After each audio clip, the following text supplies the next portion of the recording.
Have you been seeing tomatoes everywhere at this time of year? Maybe you've canned them before, maybe you want to do it again, but you're not quite sure. I've got you covered, foodies. In this video, we're going to talk about right from top to bottom the tools you need, techniques, tips, and tricks of how to can tomatoes. Stay tuned.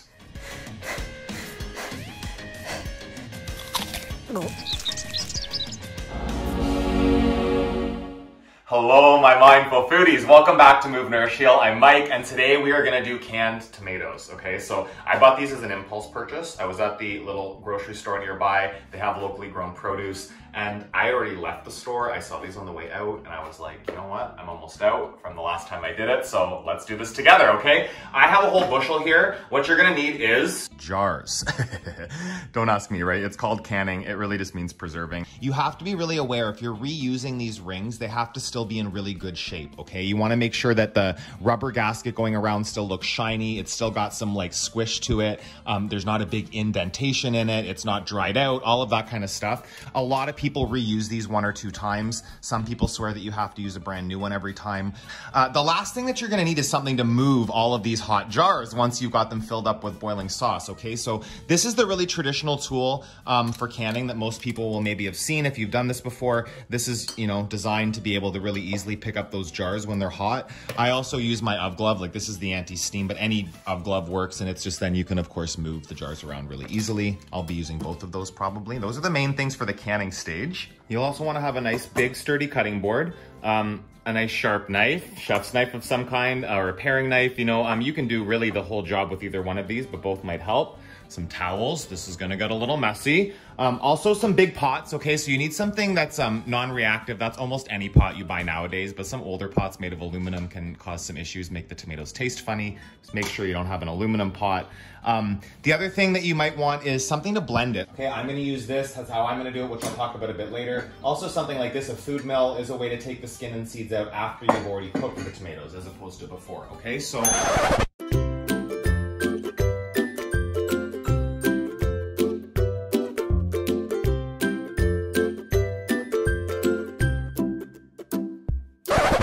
oh, yeah, a couple more things. So you want to make sure you have a canning funnel. That's going to help get the stuff into the jars easily after when it's hot. You'll want an apron probably, again, because it's messy. And, you know, you don't have to have an epic stormtrooper apron. Any apron will do for this job. And then a bowl or two, transport the tomatoes from your cutting board to the pot, or even just to put the scraps and stuff into. So that's, I think, the main stuff that we need.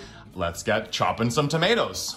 You're gonna wanna find some fresh tomatoes, some local farm-grown tomatoes. I got these at a nearby market. These are San Marzano is the variety of Roma tomato. The reason these are kind of prized, you'll often see this on you know, jars of passata from Italy, that it's San Marzano tomatoes. They have less seeds in them. They have kind of a drier flesh to them, so you get a thicker sauce without having to cook it down for as long, okay? So that's one of the main reasons people will wanna use a Roma tomato in general. So Romas have less seeds than something, you know, more like that, right? If you have only these kind of tomatoes, also a local one I got at the farmer's market, you can totally buy a bushel of these, or if you're growing, have a bunch of these that you've grown, you can can some of them for the winter months, right? So you have that flavor of summer. So the other thing that you might want to add is basil, okay? So I picked some of this fresh from my garden. I have a huge bush out there. It's very traditional. Italians, when they're canning tomatoes, they will add a few leaves of fresh basil often to just add some depth of flavor, and then, you know, you add more basil if you're making sauce out of that passata. But I will be adding to a few of the jars some fresh basil, and I'll just put a bee on top of the lid is what I normally do. So if I want to make a lasagna or Italian food, I will pull those ones out, okay?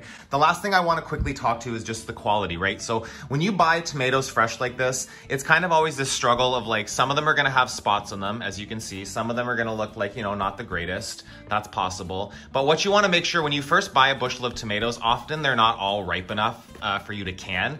You can do it the day you get it. I prefer to leave them to sit out a little bit longer, let them ripen a little bit more, and then just deal with some of the spots that might come, right? So when you're buying canned tomatoes, I guarantee that the ones they're using are not all perfect. There's gonna be some spots that get in there, and you know, the grossest ones, the ones that don't look good, I'll chop that off and get rid of it later on.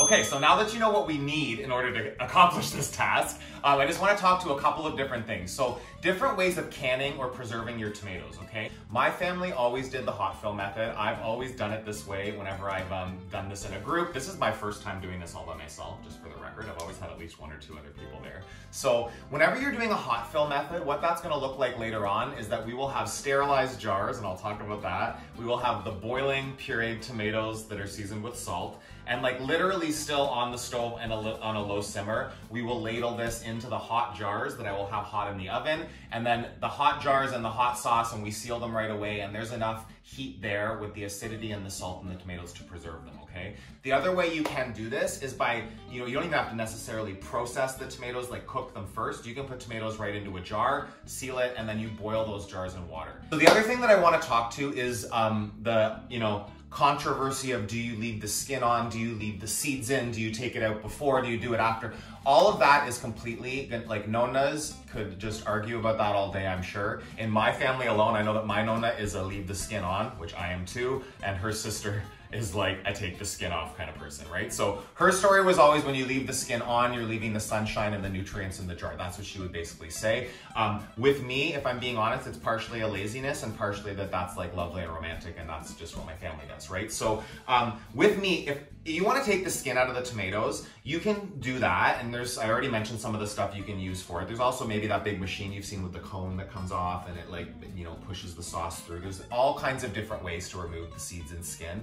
I chop my tomatoes, I core them, I chop them, I boil them down. We'll talk about that more. And then I fill the jars and I just basically go with that, okay? So I will puree with the hand blender. That's what I like to do. I leave all the skin and the seeds in the jars, and then as I'm going, if I want to make a sauce and I don't want that skin in there for whatever reason, I almost always just leave it in. There are lectins and all of that's a whole nother story if you want to know more about lectins and nightshades and that kind of stuff, comment below and I can do a video about that as well. But yeah, for me, I just leave it in, and then whenever I'm making my sauce, if I really want it out, I will strain that little bit, that one jar, when I go to use it, so that I don't have to spend like 2 hours straining the tomatoes. Okay, that's my personal way of leaving the skin in the jars, taking it out as I go jar by jar if I want to, okay? Your choice. If you want to know how to peel the tomatoes, that's another story. Some people will peel the whole bushel. I'm going to show you quickly how to do that. So let's just quickly show you how you can peel them if you do want to do it. If that's how your family did it, I'll show you how you do it, okay? Okay, so if you do want to peel your tomatoes, I'll do a quick demo. So I don't do this. For the bigger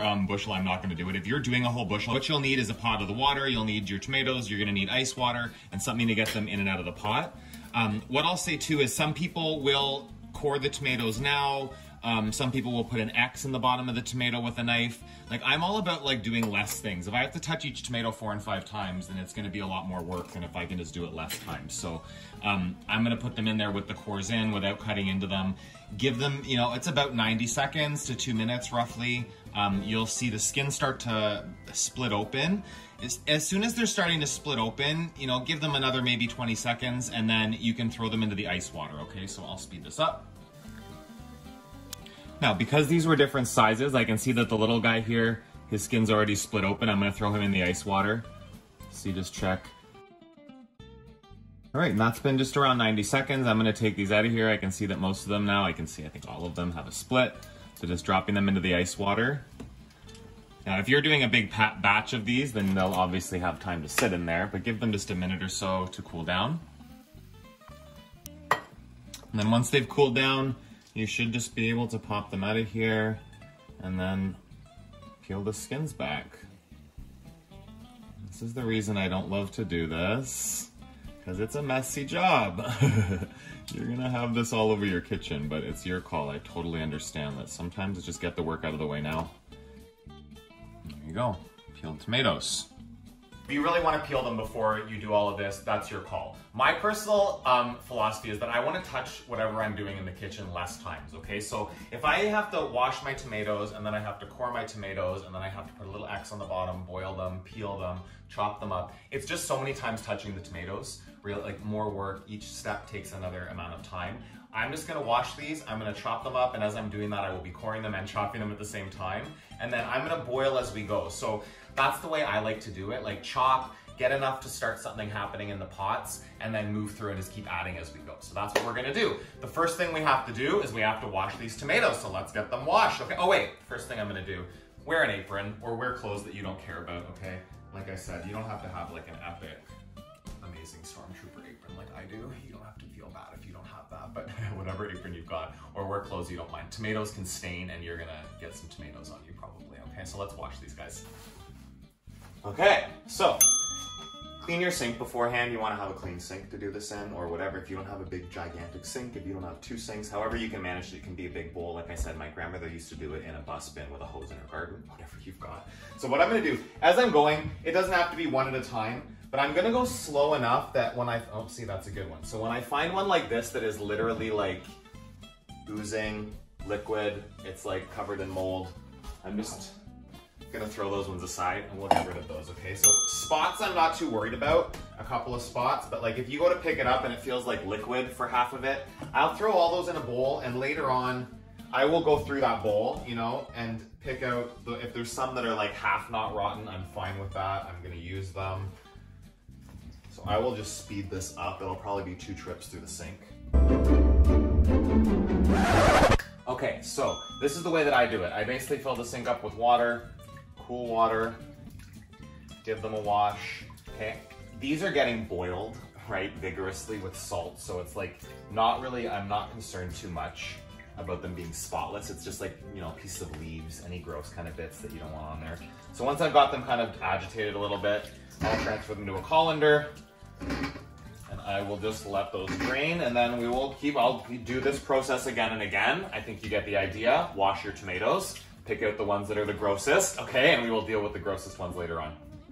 So now that the tomatoes are mostly clean, I've got half the bushel clean and draining there. I went to the liberty as well of putting the jars into the dishwasher. So what I do, then you keep those jars, you know, sanitized. I keep mine hot in the oven. So the way that I do it is I put mine through the dishwasher on a high temperature sanitizing cycle. They're already washed jars. I'm just sanitizing them in there. Wash them, sanitize them in the dishwasher or in boiling water. And then I set my oven to 220 Fahrenheit or 105 Celsius. And that's basically the temperature of boiling water. And I keep the jars in there on the oven racks just at that low temperature right up until I'm ready to use them. So then when I'm filling up with the boiling sauce, the hot fill method like I talked about, I'm gonna take, you know, 3 and 4 or 5 jars out at a time, fill those up, put the lids in the rings, and then just keep going in that way so that I've always got really hot sanitized jars coming out, okay? So we'll check in with those later. What I'm gonna do now is I'm gonna bring these tomatoes over here and we'll start chopping them up, okay?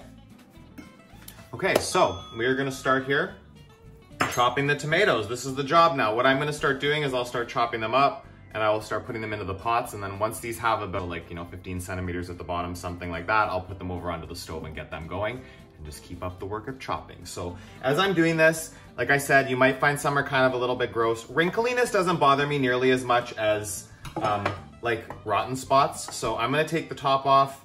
This one totally looks fine. It's a bit wrinkly, and I'll chop it in 4 and then chop that again in half. So that's 8 pieces we got it in. That's how I do mine, okay? You can chop them more, you can chop them less, depending on what you like. I do just take the whole top of the tomato off. So if you get one that does have quite a few nasty looking spots on it, generally I try to salvage the tomato. Like you can see inside, it's actually not that bad sometimes. So those bad pieces I'll just kind of keep tossing aside, and slowly we go. Okay, now that I have 10 centimeters or so in the bottom of the pot, I'm gonna go put this onto the stove over medium-low heat to start, okay? And then I'll start doing the next pot. Okay, so that's another 15 or 10 centimeters or so in the bottom of this pot. I'm gonna put this one on the stove and I'm gonna move the camera over there. I think you get the idea about the chopping, right? So I'm just gonna keep at this work, washing the rest as I go, chopping the rest as I go, and I'm gonna move the camera over to the stove. Okay, so this is how it's gonna be. It's a lot of tomatoes, okay? You might be able to get a half bushel if a whole bushel is too much. But yeah, so what I'm gonna do now is I've got my jars sanitizing. I've got these pots over medium-low heat, depending on your stove. I'll keep chopping, I'll keep stirring, and as I go here, I will just add in, you know, a cup, 4 cups, 5 cups at a time as I get them ready to go. And yeah, I'm just gonna speed this up and keep going at it. One more tip, try to find a spoon that's long enough that it doesn't just slide right into your pot. That will be helpful later on. Make sure that you don't forget to stir your tomatoes, okay? They will burn. Don't have them too high. This is gonna be a process. We'll be here for a part of the day, right? So, and stir, stir, stir, stir. Don't forget to stir as you go.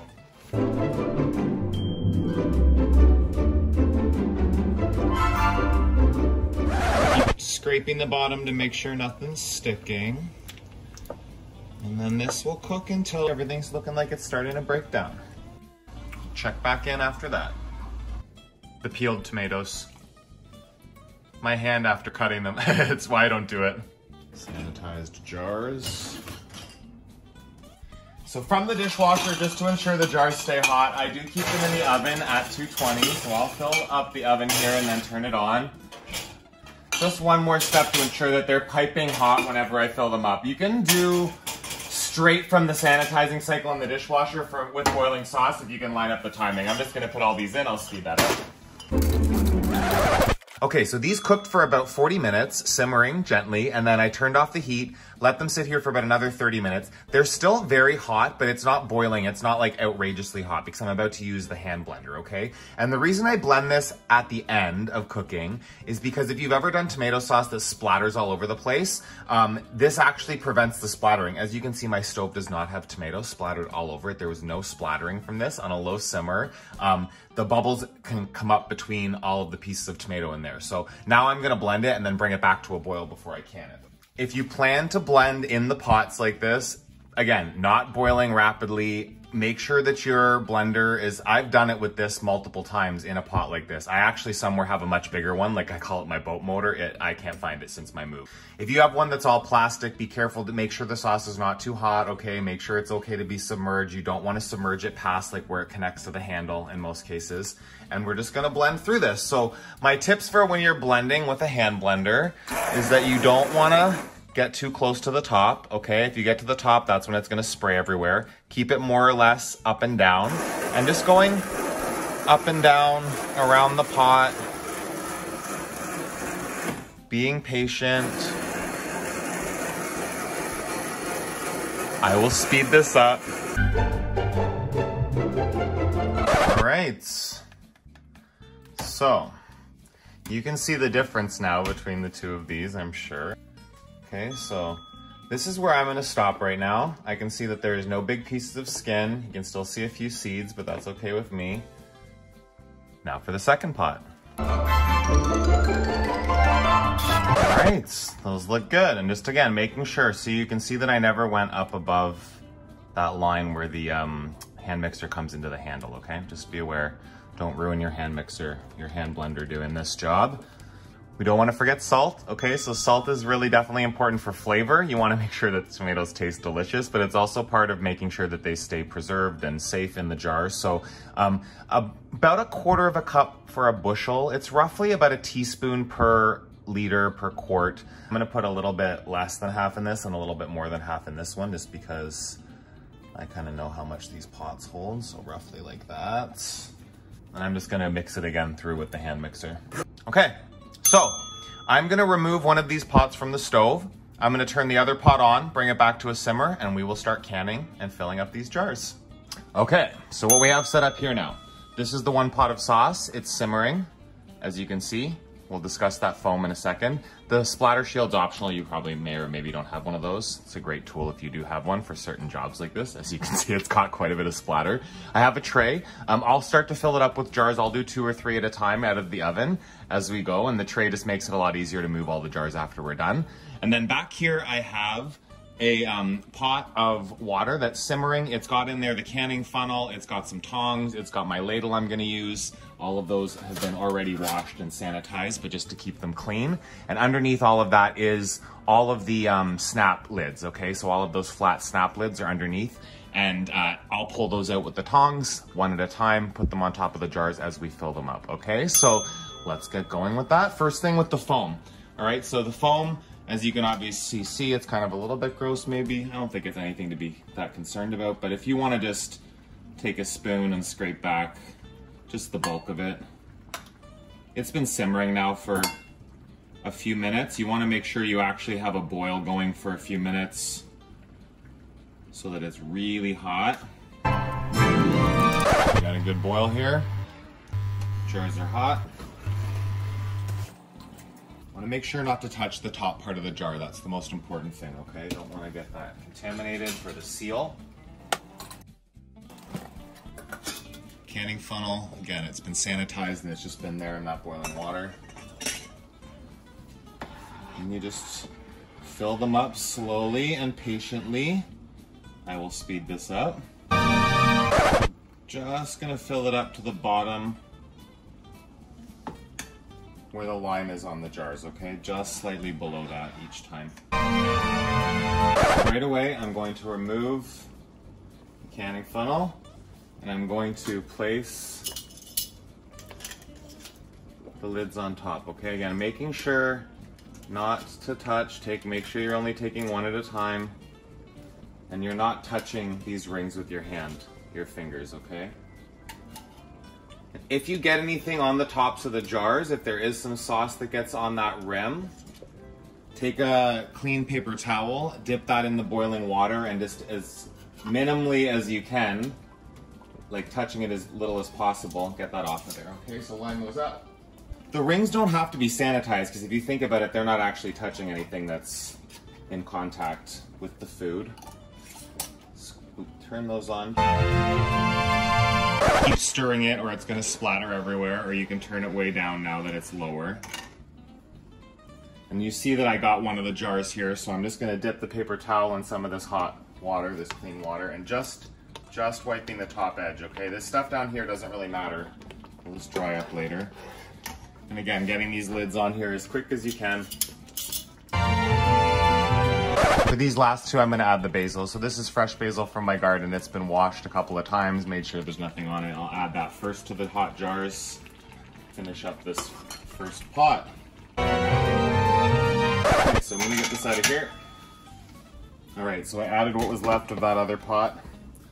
I'm going to remove this tray. We're going to bring this back to a boil. If you have a humongous pot like this, make sure that you are stirring it constantly while you're heating it up, okay, to bring it back to the boil. I'm just going to speed this up because unless anything else comes to mind, it's basically just the same process, making sure not to get anything on the rims of the jars, keeping everything clean, getting the lids on as fast as possible.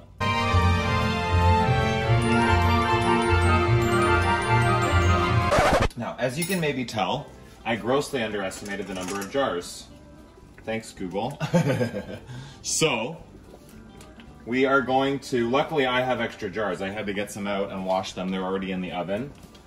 Yeah, if that happens to you and you don't have extra jars and you can't get extra jars, what you can do, right, is freeze some of the sauce. So if you have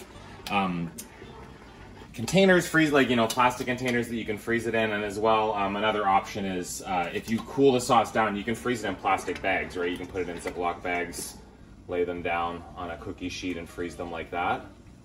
Once the sauce is cool, you don't need to have it boiling if you're freezing it, right? And that's another way you can preserve it.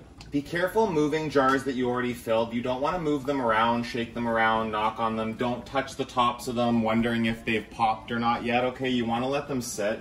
Just being gentle with them if you move them around. If you shake them too much, it can make a false seal where it seems like it's closed properly, but it's not, and then it can go bad. Last one. So good. Alright, I'm gonna move these over to the counter, set them aside, and I will show you some footage of them popping once that happens, okay?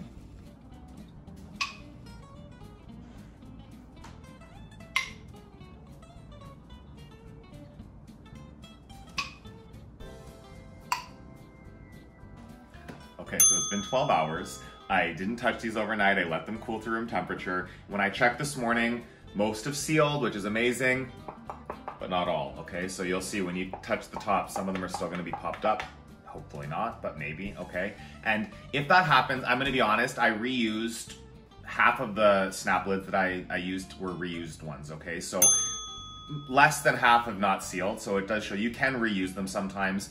I didn't want to go to the store. The thought of waiting in line with the mask and all the COVID protocols and everything just to get one $2 pack of snap lids just didn't fit for me. What I'm gonna do is I'm gonna now heat process these in a pot of boiling water. So I'll show you that, then at least you get to see the other option as well. If you only have 1 or 2 jars that don't seal, you can just throw those in the fridge. They'll last for a couple of weeks in the fridge and just use them first, right?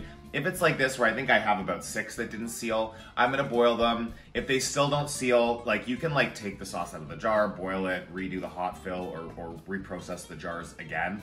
I'm not that stressed about it, okay? So I'm gonna do this, we're gonna go over to the pot and I'll show you how to do this.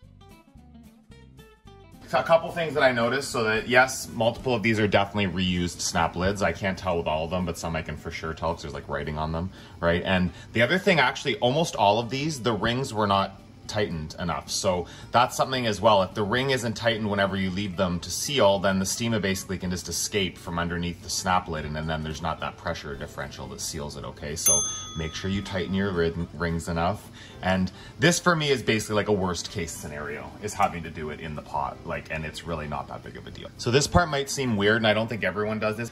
That's okay, you don't need all the tools. A kitchen towel works, like an old kitchen towel. I will set that in there.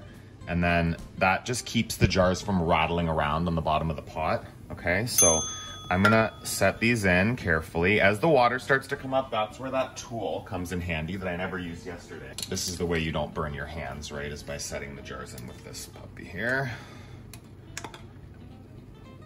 Just trying to get the towel flat underneath. That can be kind of also part of an issue. You don't want them rattling around on each other too much. I might actually have to do this in 2 batches, okay? So we're gonna do this.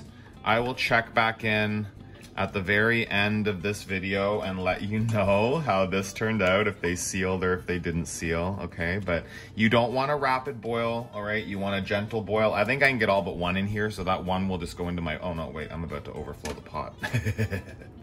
Don't overflow your pot, take your time. Ideally get them completely submerged in the water, and if it's not, if it's like almost right to the top, because these were hot filled, it's not quite the same as taking raw stuff and preserving it, so that should be fine.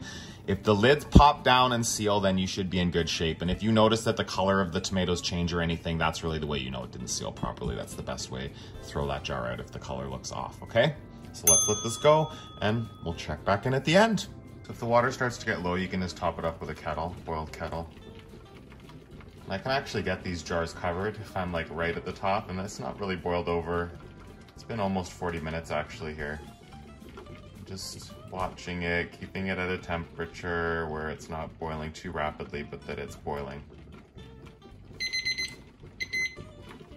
Okay, so that's 40 minutes.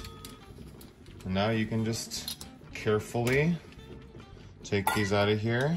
I had used the bowl to scoop out excess water to get all the jars in, so I did get almost all except 1. I will still do this last guy on his own. Just remove these carefully, patiently. Oh, one popped already. That's a good sign.